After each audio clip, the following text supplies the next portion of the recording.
السلام عليكم. انتوا عاملين ايه؟ كل سنة وانتم طيبين. اولا اللهم صل وسلم وبارك على سيدنا محمد وعلى اله واصحابه اجمعين. ثانيا انت قاعدة انت وهي تسمعيني بجد، حاجة تفرحني جدا وحاجة شرف ليا بجد. طب ما نيجي نعمل حاجة كويسة زي ايه؟ زي ايه رأيك ايه رأيك تعملي ذكريات حلوة مع عيالك؟ كل واحد معاهم تليفون دلوقتي، محدش معهاش تليفون، فايه رأيك تعملي ذكريات حلوة ليكي انتي وعيالك مع بعض؟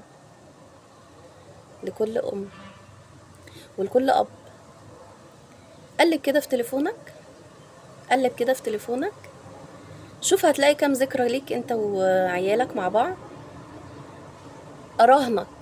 اراهنك ان الحياة والشغل واخدينك قوي لدرجة انك مش قادر تعمل ذكرى حلوة على تليفونك مع عيالك.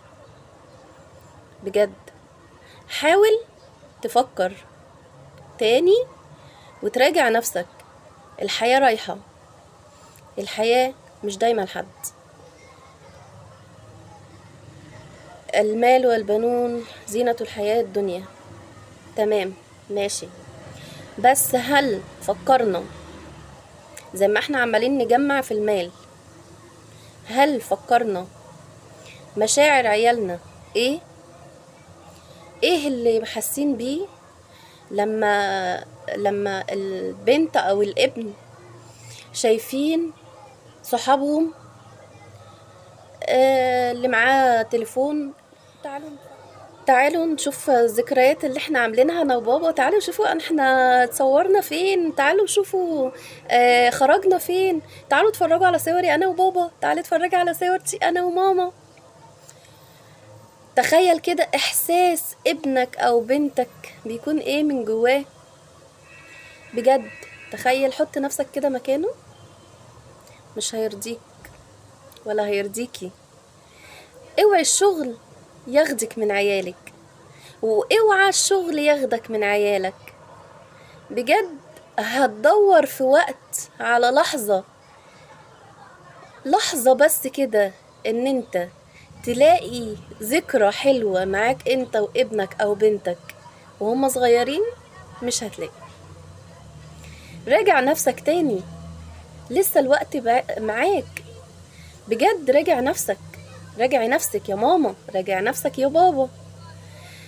حاولوا تقربوا لولادكم بجد، حاولوا تحسوا بمشاعرهم، حاولوا تسألوهم ايه اللي بيحبوه، ايه اللي مش بيحبوه، ايه اللي مضايقهم، عملت ايه النهارده، ايه اللي حصل معاك، ايه اللي حصل معاكي، مين ضايقك في المدرسة.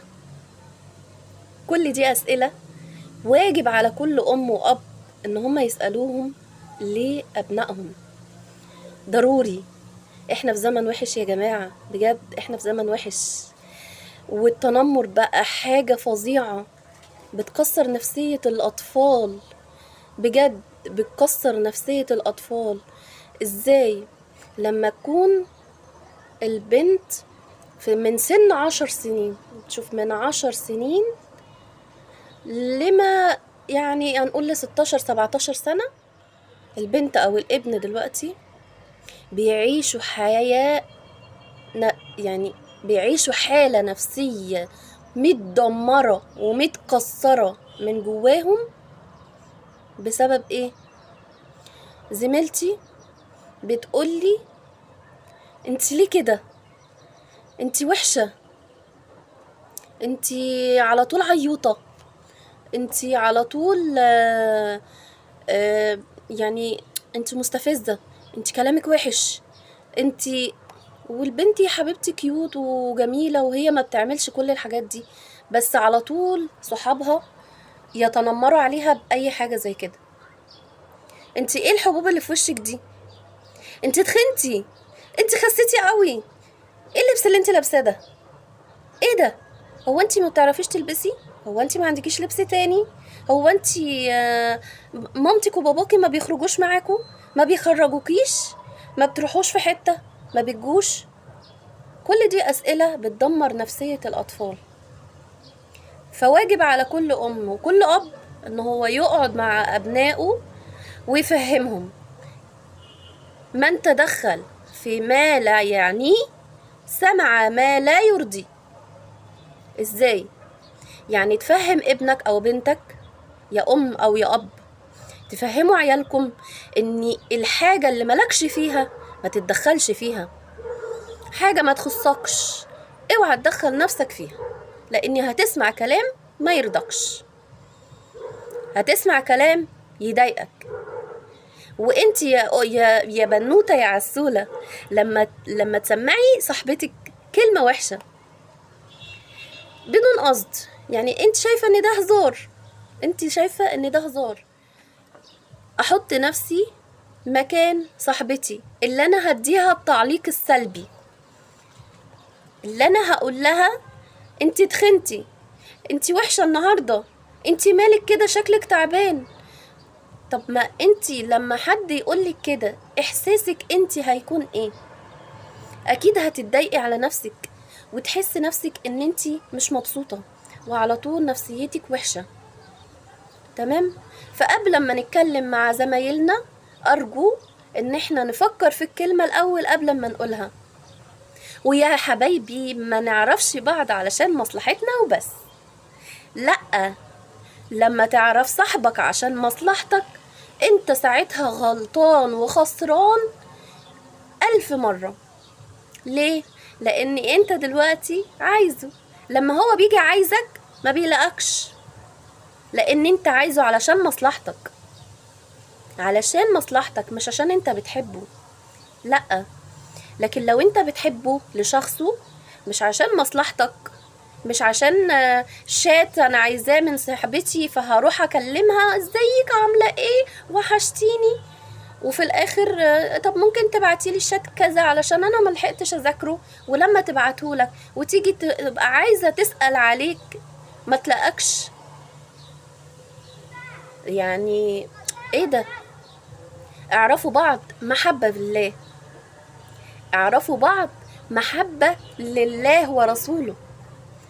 ربنا قال حبوا بعض، والكلمة الطيبة صدقة.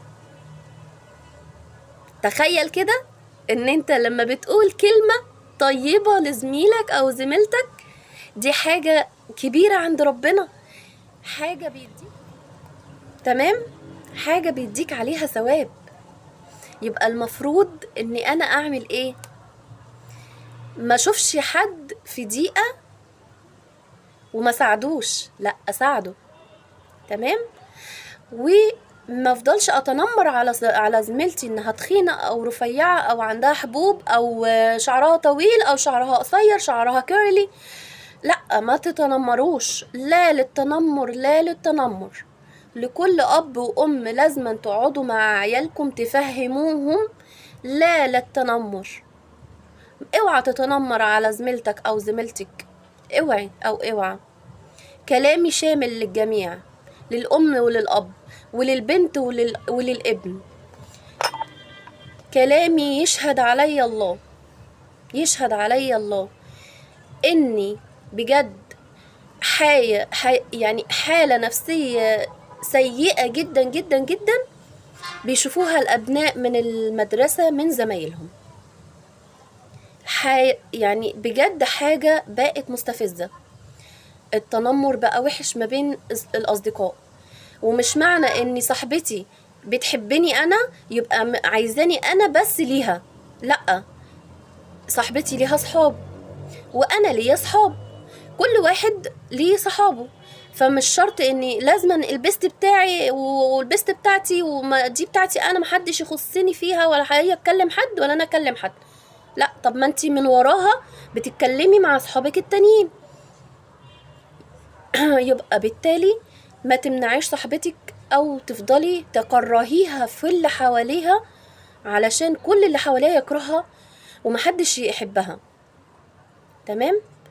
لا، احنا كلنا اخوات في الدنيا.